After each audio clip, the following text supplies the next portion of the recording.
Hello and welcome. Today I will talk about a new study published in the Anesthesiology Journal in January 2025, the determination of the optimal volume of 0.5% ropivacaine in single injection retroclavicular brachial plexus block for arthroscopic shoulder surgery, a phase 1-2 trial. It is about a new nerve block, the RAPTIR described in the late 2010s. The retroclavicular brachial plexus block, or RAPTIR, is a technique used for perioperative anesthesia in shoulder surgeries. However, this procedure carries risks, particularly phrenic nerve paralysis, which limits its use in patients with compromised pulmonary function. The goal of this study was to optimize the volume of 0.5% ropivacaine used in this block, aiming to minimize complications while maintaining effective anesthesia. This study was a phase 1-2 trial using an optimal Bayesian design to determine the safest and most effective volumes of ropivacaine. They included 54 patients aged 18 to 80 years with an ASA status of I to 3, all undergoing elective arthroscopic shoulder surgery. The volumes of ropivacaine administered ranged from 15 milliliters to 40 milliliters. The primary outcomes were the rate of phrenic nerve paralysis, measured by ultrasound, and block success, evaluated through a sensory-motor score.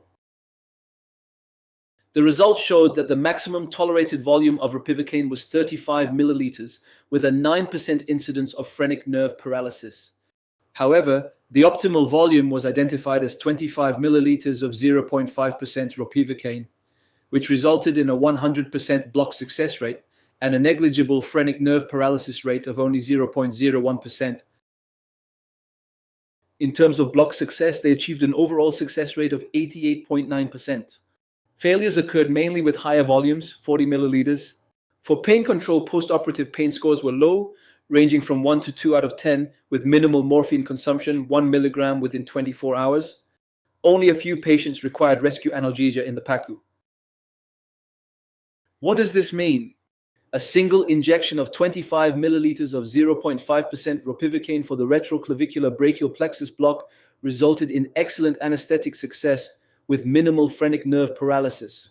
This technique could be an essential component of multimodal analgesia for shoulder surgery. However, further studies are needed to confirm these results and assess long-term outcomes.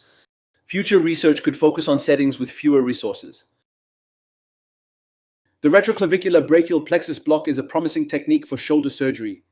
The optimal volume of 25 milliliters of 0.5% ropivacaine provides a good balance between efficacy and safety, preserving pulmonary function while delivering effective anesthesia. To go further, ultrasound-guided supraclavicular versus retroclavicular block of the brachial plexus, comparison of ipsilateral diaphragmatic function, a randomized clinical trial published in 2021 in EJA. Thank you for watching.